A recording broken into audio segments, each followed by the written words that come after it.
Right, for me, with Mad Lions, I'll just put all my cards on the table. To me, it's even a trap question when I say, are they still the best team? Because I never thought they were the best team. Like, I don't even think they're the best team in that final. I don't think they're the best team at any time in the spring. Like, it's not even haterism. They were a pretty good team, but for me, they were always just on the outside. And I had, like, G2 on paper, and in this fucking server, I had Rogue for sure. Like, look how good Rogue was. Like, they basically almost won the LEC. So to me, I actually look at the team, and I'm actually wondering how they're going to do this split, because obviously the competition with some of the roster moves, maybe there's a world where they might even be in contention to not go to Worlds. Maybe someone can beat them out. There's a couple of teams could get very good. So I look at the league, and I still think on paper, Rogue and G2 should be the best. So in Mad Lions, my issue basically is this. Like, I think they have two really good players, which is Humanoid and Kaiser. Those two guys, like, they are really good. They could be like the best in their roles. They look sick.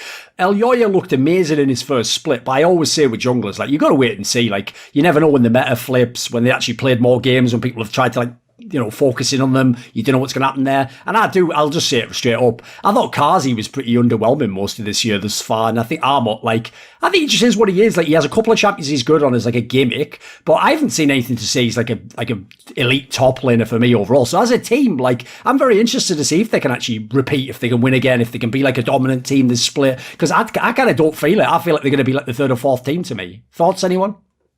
I mean, I personally think they're pretty good. I also think Armut is quite decent. I think Armut's problem is he's much better of a strong side player than a weak side player, but he's also quite decent from, you could see at MSI, where he actually played weak side quite well. So I don't really know. Personally, I would probably put them third or second. I think they're quite good, but it all depends how the entire season pans out, right? We're still very early on. What do you think, Amazing? Don't you think that let's go hypothetical, right? Like, if they had hypothetically some like Wunder or that Alfari, like, wouldn't Mad Lions just be a lot better? Don't you think so? I mean, I'm not sure. Yeah. I think, I mean, if you take Wunder, right? I mean, Wunder is obviously better, right? I think that's a bit unfair. But if you take Alfari, I don't think the difference is that huge. I think Alfari is really good, and I'm amazed he's benched. But I don't know if it'll make that much of a difference, because I think they're similar players in terms of what they're doing in the game and on a team.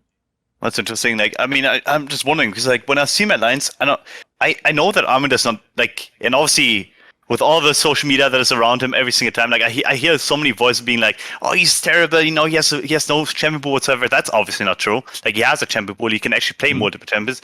It just feels like that he doesn't. He's like, I mean, I used the Jace curve to a certain extent. I think he's quite there too. He's consistent, but he doesn't have that explosion. Like, he's not like. I don't think he has the same upsides as some players, but he also doesn't have the same downsides as, for example, like more volatile players in the top lane. So I think he's consistent, but he's like, he doesn't quite like hit it. Like, I don't know how to explain it, but it's like he doesn't quite impress me to the point where I'm like, this guy is like top 2, top 3, even though he's performing quite well overall.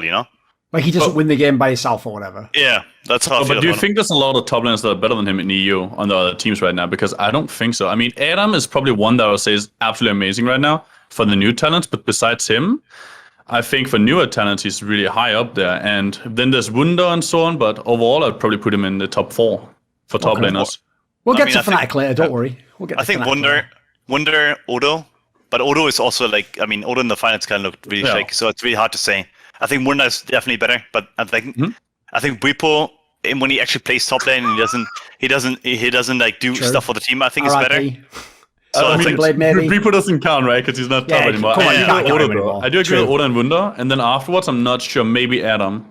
Okay. Yeah, but like, I mean, I was thinking about it because I think Armand is better than people give him credit for, but he's also like not impressively good. Like, no matter what I do, it's like I can't make him a great, like, in my mind it just doesn't work to make him like one of the top 2, top 3 players on his role. Despite his performance, like, kind of reflecting him being at least top 4, top 5, like, for sure. So it's really odd. He's in a really odd position to be in. I think it's fair. Right.